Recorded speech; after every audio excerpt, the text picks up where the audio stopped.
Gatavojot šo prezentāciju, es aizdomājos par lāci kā tādu, ka šobrīd arī ir tā, ka mēs esam nonākuši kaut kādās tādās zināmās pretrunās, un arī papētot lāča simbolistisko nozīmi, tad arī tā simbolizēs gan ar drosmi, gan ar mieru, gan ar kareivīgumu. Tā kā liekas tādas pretrunas jau simbola uztverē vien. Bet analizējot arī vēsturiskos datus un folkloru, tad visu laiku cilvēkam ir bijusi zināma bijība pret lāci un cieņa. Tam netika piedēvētas kaut kādas negatīvās īpašības. Un tāpēc arī šobrīd, ņemot vērā, ka lāči pamazām atgriežas Latvijas mežos, arī mūsdienu sabiedrībai būs jāiemācās ar to sadzīvot. Un tad par lāča aizsardzības statusu un juridisko regulējumu. Brūnais lācis ir Eiropas mērogā apdraudēta suga, kuras aizsardzību Latvijā paredz Eiropas padomes direktīvas par dabisko dzīvotņu, savvaļas faunas un floras aizsardzību, 4. pielikums. Savukārt Latvijā lācis ir iekļauts īpaši aizsargājamo sugu sarakstā. Un tāpat arī ministru kabineta noteikumi par Latvijas sastopamo Eiropas Savienības prioritāro sugu un biotopu sarakstu lāci ierindo Eiropas Savienības prioritāro sugu sarakstā. Vēsturiski brūnais lācis Latvijā ir ieviesies beidzoties pēdējiem ledus laikmetam pirms 8–11 tūkstoši gadi. Taču 19. un 20. gadā Latvijā kā suga tika iznīcināta. Un šī iemesla dēļ kopš 1977. gada Latvijā lācis ir iekļauts īpaši aizsargājamo sugu sarakstā. Saskaņā ar medību noteikumiem brūnais lācis nav iekļauts medījamo dzīvnieku sarakstā. Un nemedījamos savvaļas dzīvniekus drīkst iegūt, ja ir saņemta dabas aizsardzības pārvaldes ikreizēja atļauja. Savukārt sugu un biotopu aizsardzības likums nosaka aizliegtās darbības ar īpaši aizsargājamām sugām. Un 11. pants nosaka, ka aizliegtās darbības iekļauj sevi jebkādu mērķtiecīgu ķeršanu, apzinātu traucēšanu un, protams, nogalināšanu. Lai gan arī lāču skaits ir palielinājies pēdējos laikos, tomēr runāt par medību atļaušanu pagaidām būtu pāragri. Sugu un biotopu aizsardzības likums nosaka arī izņēmuma gadījumus, kad pārvalde var lemt piemērot šos izņēmumus un izvērtējot gan sugas aizsardzības stāvokli, vai tas nekaitēs populācijai, vai tas nenodarīs būtisku kaitējumu tieši Latvijas populācijai, tad var arī piemērot izņēmuma gadījumus, kad varētu traucēt sugu, iegūt,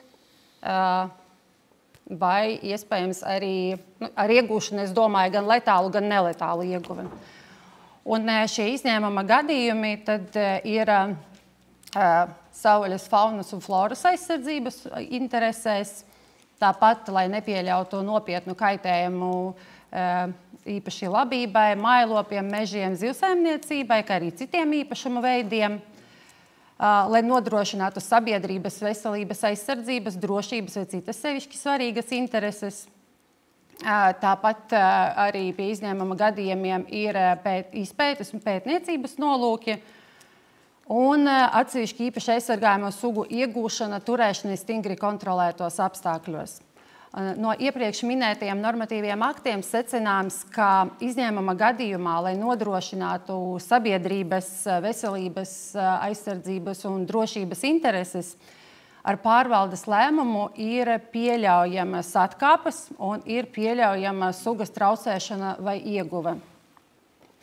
Tāpat arī normatīvie akti paredz sodus gadījumos, ja tiek veikti pārkāpumi. Un medību likuma 32. panta 23. daļā noteikts, ka par nemedījamo savvaļas dzīvnieku iegūšanu, medīšanu vai turēšanu nebrīvē, ja nav saņemta dabas aizsardzības pārvaldes atļauja, piemēro naudas sodu līdz 50 naudas soda vienībām. Savukārt, sugu un biotopu aizsardzības likums arī paredz sodu par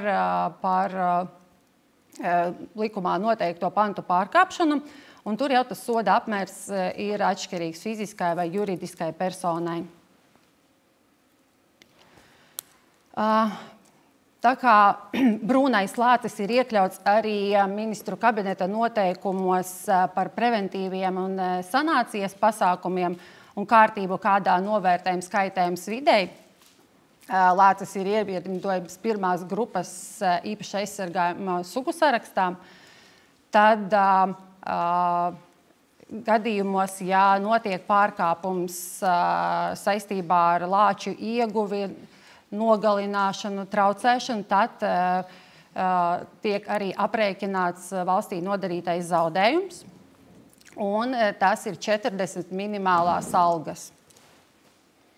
Un te arī tad piemērs, kāds tad izskatās šis zaudējuma apmērs par viena lāča, vienalga kura veida pārkāpumu, vai tas ir ieguve no savvaļas, lācēna varbūt, vai tas ir nomedīts nelegāli lācis, jo kaitējumu aprēķina vienlīdzīgi, izņemot no savvaļas mazu lācēnu populācijai, viņš vairs nekādu, viņa nozīme populācijā vairs nav. Attiecīgi tas aprēķins ir tieši tāds pats, kā lācis būtu nogalināts. Tātad par izņemšanu no populācijas lācēna vai arī nogalināšanu var piemērot sodu gandrīz 30 000 eiro. Un tad tas arī aiz sevis pavelk arī nākamo, ka krimināla likuma 115. pants paredz, ka par īpaši aizsargājamo dzīvnieku ķeršanu, turēšanu vai iznīcināšanu,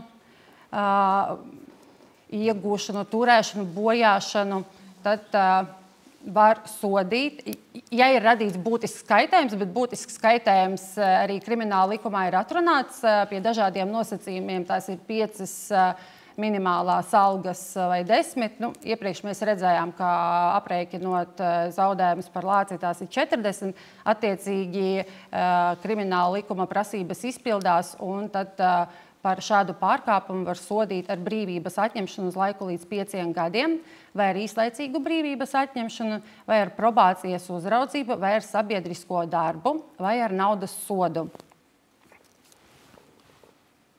Tas bija nedaudz tā normatīvo aktu puse, un tagad gribētu nedaudz pieskarties dažādām situācijām, ar ko mēs esam saskārušies, ar ziņojumiem, ar masu mēdījos izskanējušiem notikumiem.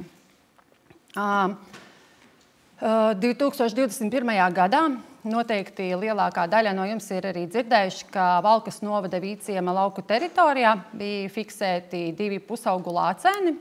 Lācēnu uzvedība liecināja par to, ka viņi iepriekš ir tikuši pieradināti. Viņi nebaidījās no cilvēka, viņi cilvēku uztvēra kā objektu, kas var viņus pabarot.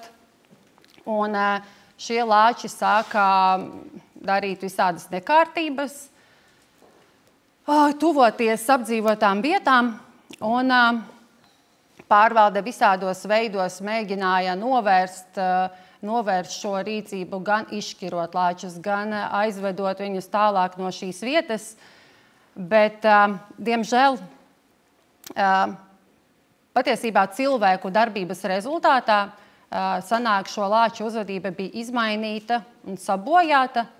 Un vienu no lāčiem pēc neveiksmīgiem mēģinājumiem nācās arī eitanazēt. Patiesībā šis gadījums ir tāds vienīgais, kad bija fiksēta absolūti netipiska lāču uzvedība. Un, patiesībā jā, tas viss ir cilvēka darbības rezultātā. Vienkārši neapdomīga rīcība. Arī cilvēki visi brauca skatīties, fotografēt, turpināja barot.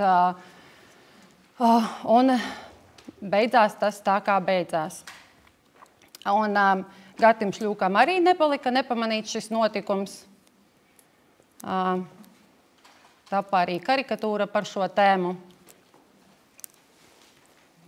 Tā kā, jā, vēl viens skaļi izskanējis notikums 2022. gadā, par ko arī bija uzsākts administratīvā pārkāpuma process.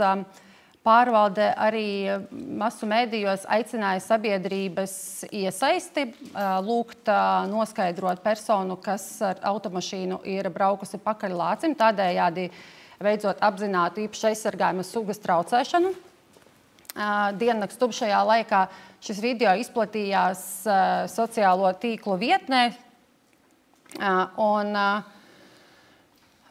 mēģināšu arī parādīt pašu video. Es gan varu kaut kā skaņu izslēgt. Par leksiku es neņemos atbildēt šajā video.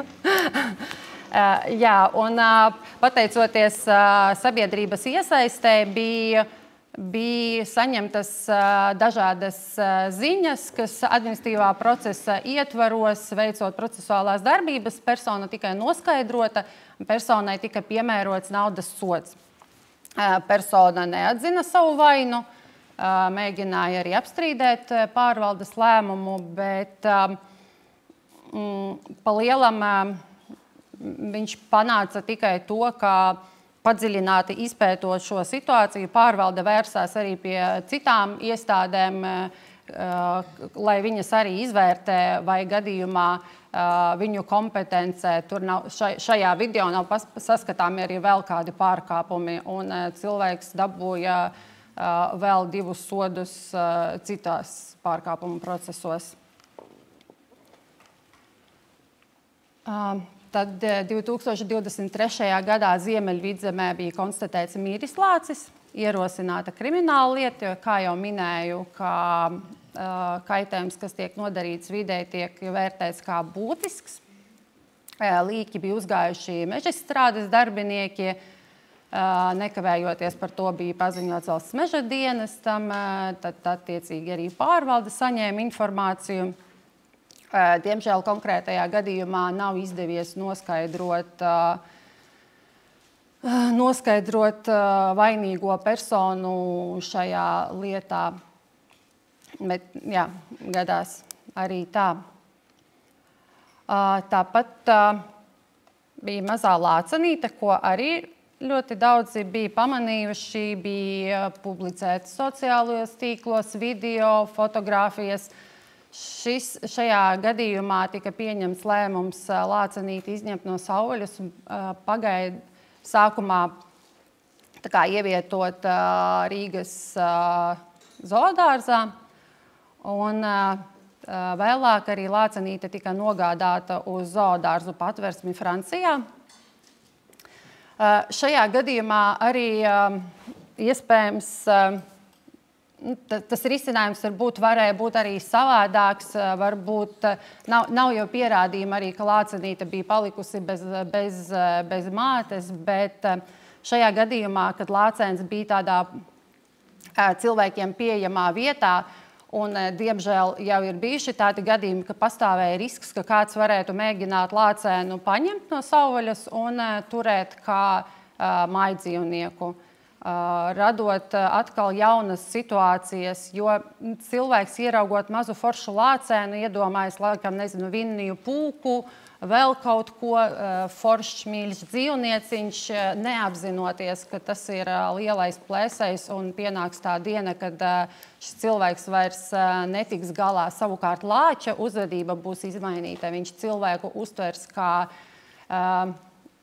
sabiedroto, kā barotāju, kā noteikti neuztvers, ka no viņa ir jābaidās. Tāpēc arī visu laiku pārvalde aicina katru gadu rīkojot dažāda veida akcijas, lai cilvēki pēc iespējas mazāk tuvojas savvaļas dzīvnieku mazuļiem. Jo pat, ja pirmšķietami liekas, ka mazulis nebēg projām, ka viņš ir drošs, viņam vienkārši vēl nav izveidojusies tā dabiskā baile no cilvēka. Un viņa vecāki, viņa mamma noteikti ir kaut kur blakus un vēro.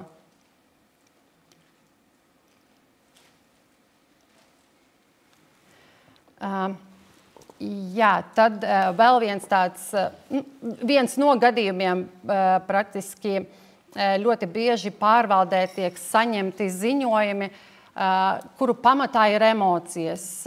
Piemēram, šis video, viņš ir ļoti īss, bet pamatojoties uz šādu video pārvaldē tika pieprasīta atļauja konkrētā lāča ieguvēji. Es nezinu, kā jums šķiet, jūs varat vienkārši padomāt, un pēc tam, tad, kad būs jau diskusiju sadaļa, arī šo izdiskutēt, vai šāds ceļa malā nofilmētais lācis šķiet kaut kādu netipisku uzvedību un rada apdraudējumu. Bet jā, tas arī citēju, ka pārvaldē tika lūgts risinājumu cilvēku dzīvības apdraudējumam. Tā kā ļoti bieži šie ziņojumi tiešām balstās uz individu emocijām, draudi sabiedrībai netiek konstatēti. Paralēli vēl tā persona atsūtīja arī video no Barotavas. Nezinu, ko viņš ar to vēlējās vēl pateikt. Tas ir tikai likumsakarīgi, ka, ja lāči šajā reģionā ir, tad viņi nāk arī uz Barotavām, ko mednieki izvieto. Pavisam nesen arī bija situācija, kad sociālajos tīklos parādījās video, kā kāds lācis tiek pie medus spaiņa. Mednieks bija ieracis 10 litru medus spaini, tādā veidā pie Barotavas, piesošas Barotavas, tādā veidā lācim sagādājas kārumu. Bet ar ko tas mums var beigties? Visu laiku viens un tas pats lāču piebarošana. Tas ir vispār, kā darbība ir jāizmirst, jo tādā veidā tiek apdraudēts gan pats cilvēks, gan līdzcilvēki, jo piebarojot savvaļas dzīvniekus, viņš pierod pie cilvēka klātbūtnes un mazinās viņa dabiskais instinkts izvairīties no cilvēka. Tas nāk un pieprasa, un lācis ir liels dzīvnieks, viņš neatlaidīgi var pieprasīt savu nākamo medus spainīti. Un es arī gribēju uzsvērt to, ka lācis pieprasīs ne tikai tam, kas viņu baros. Jebkurš cilvēks, ko viņš satiks, viņš uztvers kā to, kas viņam varētu šo kārumu dot.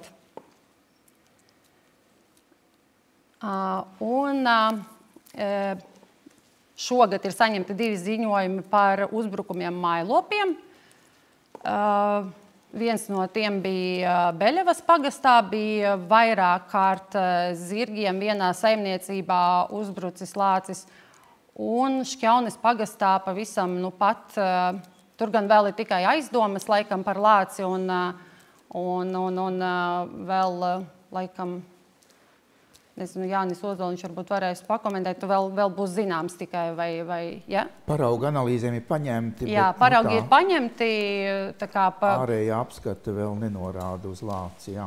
Jā, šis jautājums pagaidām, šis gadījums zem jautājuma, bet par cik informācija tika saņemta un arī amatpersona tika aizbraukusi un konstatējusi šo notikumu, tad es arī iekļauju viņu šajā prezentācijā, jo, gadās arī tā. Bet kas attiecas uz mājlopu uzbrukumiem, savā ziņā atbildībā lielā mērā jāuzņemās arī lopu turētājiem, jo preventīvie pasākumi nav izdomāti vienkārši tāpat vien. Mēs taču ļoti labi redzam, ka aitu bars, vēl citi mājlopi, tas iežogojums apkārt ir domāts tikai tādēļ, lai tas bars neaizklīst projām. Neviens nedomā tajā brīdī par to, ka plēsējs, jebkurš, ne tikai lācis, vilks, lūsis var iekļūt iekšā un tikt pie dzīvniekiem. Īpaši, ja tajā reģionā jau ir manīti lāči, ir manīti citi plēsēji, vai iepriekšējā naktī ir jau bijis uzbrukums vai ir bijis mēģinājums iekļūt aplokā. Man šķiet, ka tas ir ļoti neapdomīgi atstāt arī uz nākamo un aiznākamo nakti tos lopus turpat ārā. Iespējams, ka tāda īslaicīga rīcība lopus paturot iekštelpās tās dažas naktis un plēsējs būtu sapratis, ka te vairs nav ko ņemt un būtu devies projām, bet ja viņš katru nakti var nākt un pa vienai aitai tur apēst, tad nav jābrīnās, ka tas dzīvnieks atkārtoti nāk un nāk. Dabas aizsardzības pārvalde maksā arī kompensācijas par nemedījamo sugu un migrējošo sugu dzīvnieku nodarītajiem būtiskajiem postījumiem. Zemes īpašnieks vai lietotājs ir tiesīgs saņemt kompensāciju.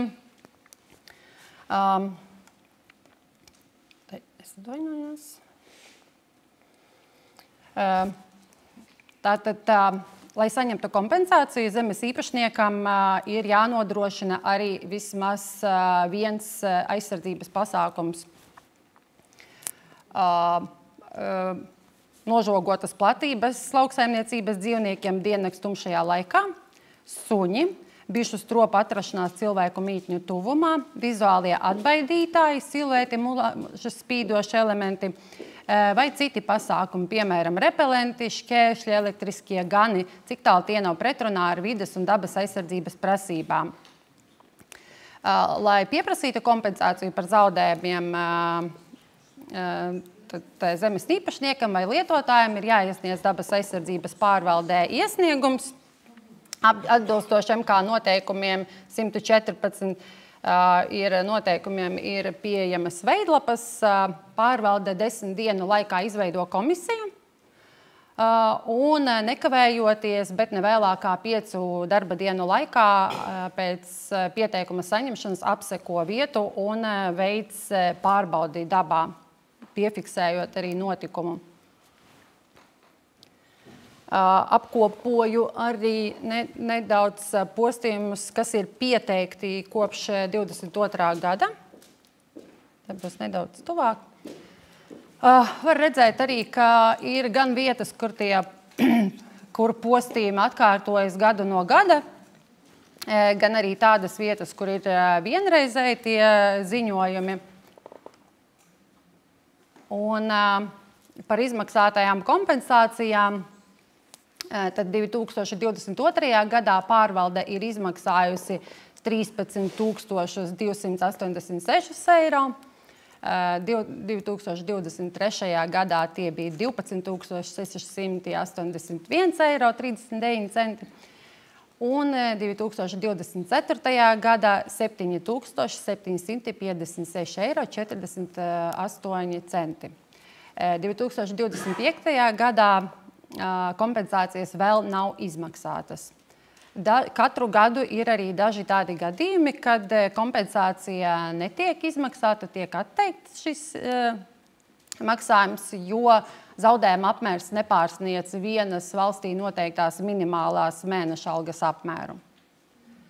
Tādos gadījumos tad kompensācijas netiek izmaksātas. Ko dabas aizsardzības pārvalde dara, lai nodrošinātu gan cilvēku drošību, gan lāču aizsardzību? Manuprāt, vispār pirmā lieta, un kas ir ļoti svarīga, ir jānodarbojas ar cilvēku izglītošanu.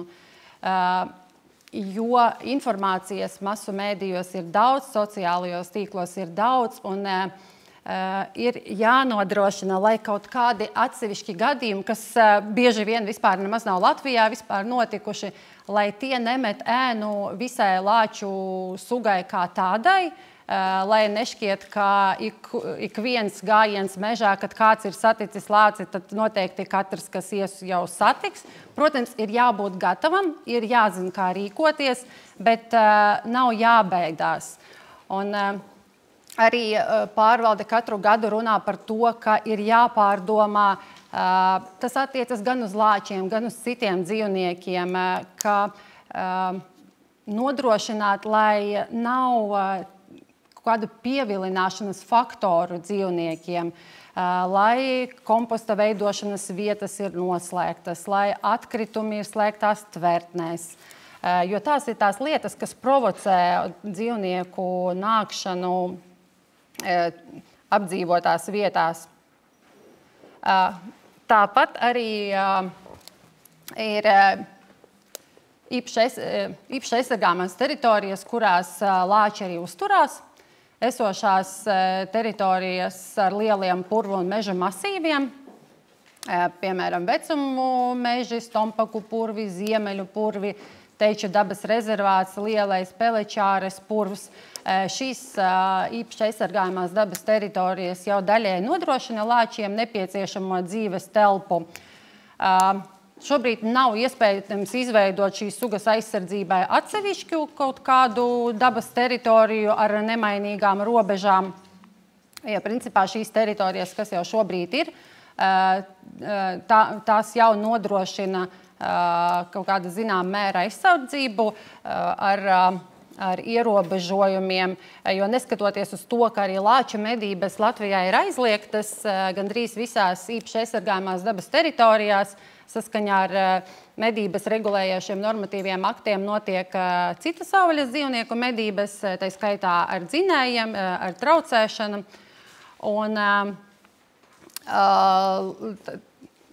dažās īpaši aizsargājumās dabas teritorijās, konkrētajās funkcionālajās zonās ir noteikts aizliegums veikt medības ar dzinējiem un traucēšanu tādā veidā, pasargājot arī lāci.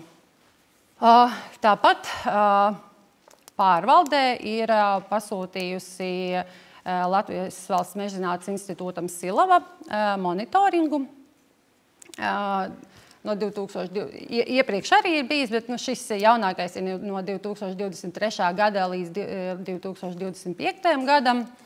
Monitorings tiek veikts ar 2 paralēlām metodēm, bet to jau noteikti Silavas pētnieki var pastāstīt vairāk. Ir iekļauta gan lāču darbības pēdu uzskaite, gan arī molekulāri ģenētiskais monitorings. Jā, un monitorings tiek veikts gan Natūra 2000 teritorijās, gan arī ārpus tām. Un beidzot mēs nonākam pie tā, ka mēs izglītojamies, mēs gatavojamies, mēs nebaidamies, bet esam gatavi sastapt lāci. Un pārvalde kopā ar Mežzinātnes institūtu Silavā ir izveidojusi, un Latvijas Nacionālo dabas muzeju ir izstrādājusi vadlīnijas medniekiem, mežastrādē iesaistītiem un citiem mežā gājējiem. Šīs vadlīnijas ir pieejamas dabas aizsardzības pārvaldes mājaslapā. Materiālā ir skaidrot, kā identificēt migas vietu, kurā uzturas brūnais lācis, kā pareizi rīkoties sastapšanās gadījumā. Ar šīm vadlīnijām iesaku iepazīties ikvienam, kas dzīvo lāču blīvi apdzīvotā teritorijā. Un, principā, iepazīties var ik viens, kā jau teicu, būt gatavam, tas vienmēr nāk tikai par labu. Ja gadījumā ziemošanas laikā lācis tiek iztraucēts, jebkādās darbībās, medībās, veidzot mežsaimniecisko darbību, šī vieta nekavējoties ir jāpamet. Jāpārtrauc jebkāda darbība, ja tas ir mežsaimnieciskā darbība. Aizliegts arī turpināt darbus un organizēt medības vismaz 500 metru radiusā no aptuvenās šīs atrašanās vietas. Par migas atrašanu arī ir jāziņo dabas aizsardzības pārvaldē. Vēlams nefilmēt, nefotografēt, maksimāli ātri pamest šo vietu, piefiksējot piefiksējot precīzi atrašanās vietu, lai varētu noziņot, bet savas drošības labad pēc iespējas ātrāk šī vieta ir jāpamet. Un, lai izvairītos no sastapšanās ar lāci, tad, principā, ieteikumi ir universāli, pieturēties pie esošajām meža takām un ceļiem, ar savu uzvedību netraucēt citus iemītniekus, bet tāpat laikā radīt iespaidu, ka jūs esat mežā, uzkāpjot uz kāda zāriņa, citreiz iesaka dziedāt, dungot, sarunāties, lai dzīvnieks jūs pamana ātrāk nekā jūs viņu ieraugāt. Jo bieži vien ir tā, ka liekas, ka mēs esam mežā vieni paši, nevienu nemanam, nevienu nedzirdam, bet dzīvniekiem ir ļoti laba dzirde, ļoti laba oža. Un viņi mūs pamana daudz ātrāk un vienkārši paspēja laicīgi pamest šo teritoriju, lai izvairītos no kontakta ar cilvēku.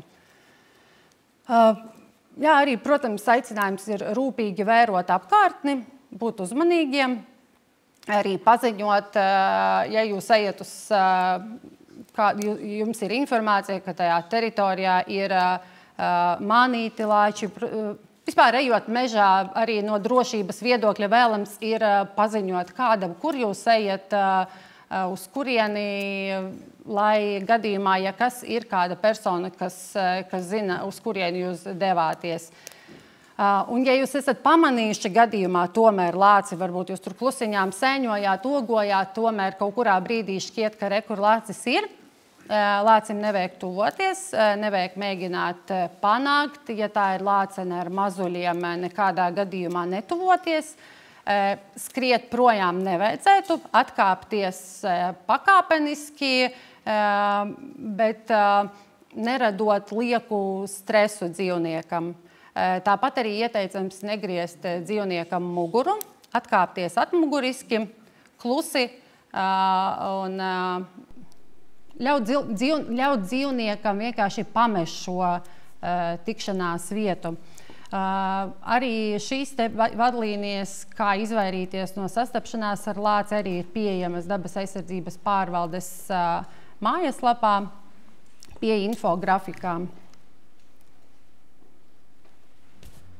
Un tāda pozitīva vēstkārte reize no Gatis Šļūka, ja iespēja sastapt lāci Latvijā palielinās, tad palielinās arī iespēja sastapt lāču plēsi. Tā kā paldies par uzmanību!